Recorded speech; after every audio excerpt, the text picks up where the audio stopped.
Bueno, entonces hablando un poco sobre la fisiopatología de la osteomielitis, vamos a encontrar la anatomía de un hueso. Tenemos la diáfisis y las epífisis con una metáfisis, que es donde se va a dar esa transición entre la diáfisis y la epífisis. Es importante mencionar que los vasos sanguíneos que observamos acá van a variar con la edad. Todo lo que es el flujo sanguíneo y su ubicación van a irse modificando y por ende la fisiopatología va a también variar con la edad. La osteomielitis aguda se va a dar por el fácil ingreso y proliferación de los microorganismos que van a tener los huesos por ese rico aporte vascular de la metáfisis particularmente.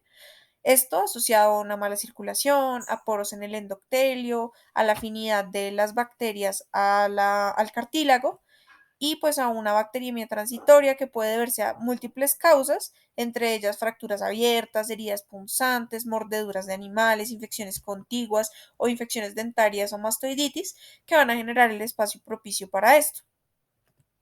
En este sentido, es importante mencionar que los osteomas van a tener unos sistemas. Tenemos el sistema de Havertz, por donde van a pasar los vasos sanguíneos, y unos canales de Volkmann, que son estos que van a interconectar los sistemas de Havertz.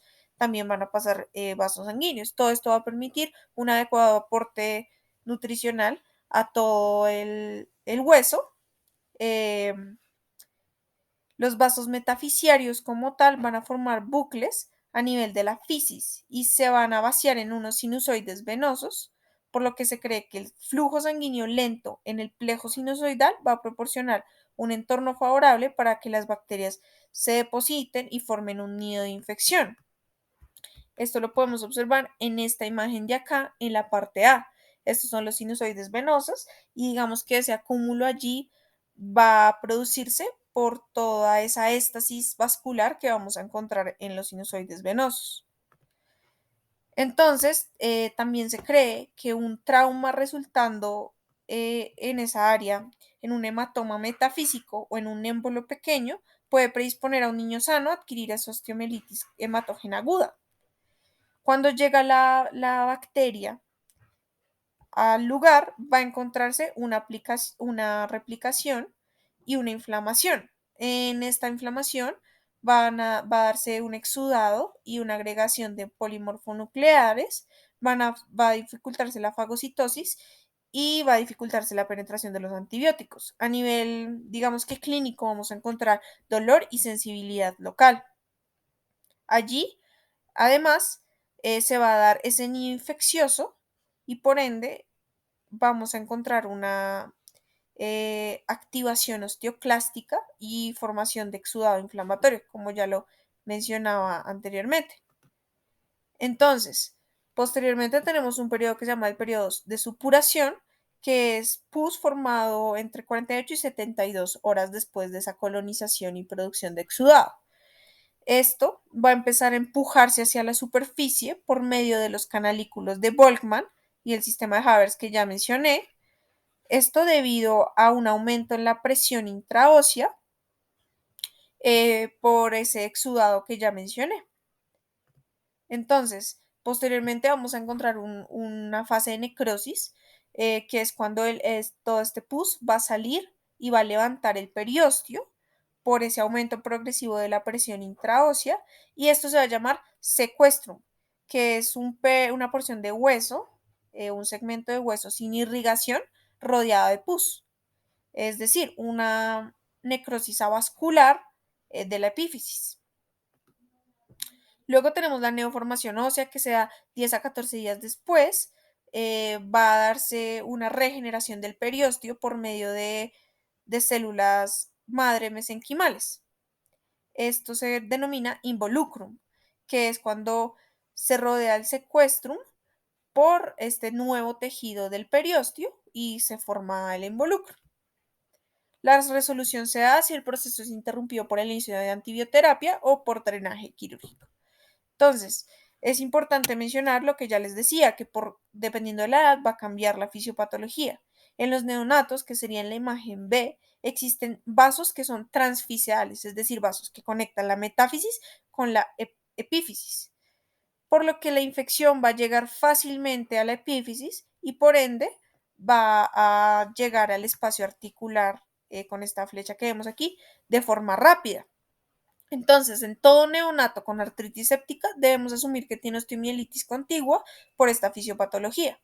En cuanto a la infancia y niñez, que vemos en la imagen C, se presenta un proceso de osificación endocondral y se desarrolla un segundo centro de osificación para la edad de los 2 años. En este punto, la fisis, eh, o la placa de crecimiento se va a volver un lugar avascular, por lo que es menos probable que se infecte. Entonces, en este caso, los niños y digamos que los desechos inflamatorios van a tender a desplazarse lateralmente, paralelo a la fisis, como observamos aquí, hasta que pasen a través de la corteza y pues puede llegar a la articulación, pero por otro lado. Encontramos un periósteo en este caso que es grueso y no está unido fuertemente al hueso cortical, por lo que durante la infección el periósteo se va a soltar del hueso y va a crear potencialmente el absceso subperióstico del que hablábamos, que es el secuestrum, y luego puede llegar a romperse y propagar la infección a los tejidos blandos circundantes.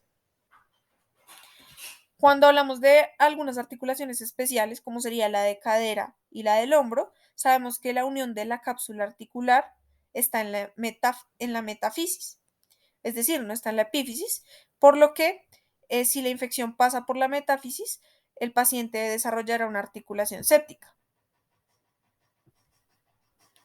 En cuanto a la madurez esquelética, es importante saber que los vasos metafísicos y epifísicos se van a anastomosar, como observamos aquí, en un solo vaso. Y en la adolescencia va a seguir existiendo un flujo vascular aumentado en comparación con los adultos, pero la corteza se va a engrosar y el periósteo se va a volver más delgado, más adherente y más fibroso. ¿Esto qué quiere decir? Que la infección va a quedarse normalmente dentro del hueso y no va a llegar a las articulaciones durante este periodo de adolescencia. La osteomielitis ocurre más comúnmente en huesos largos, la tibia, el fémur, el húmero o en algunos huesos pequeños del pie.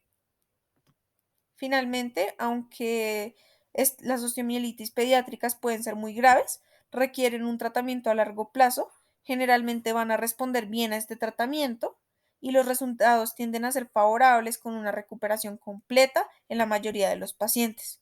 Aquí vemos de forma resumida la explicación fisiopatológica que acabé de dar, encontrando pues los vasos metafiseales, el absceso subperióstico o el secuestrum posterior, el involucrum con la regeneración del periósteo y la cloaca, que sería cuando ya se rompe esta regeneración y se libera toda la infección hacia los tejidos circundantes.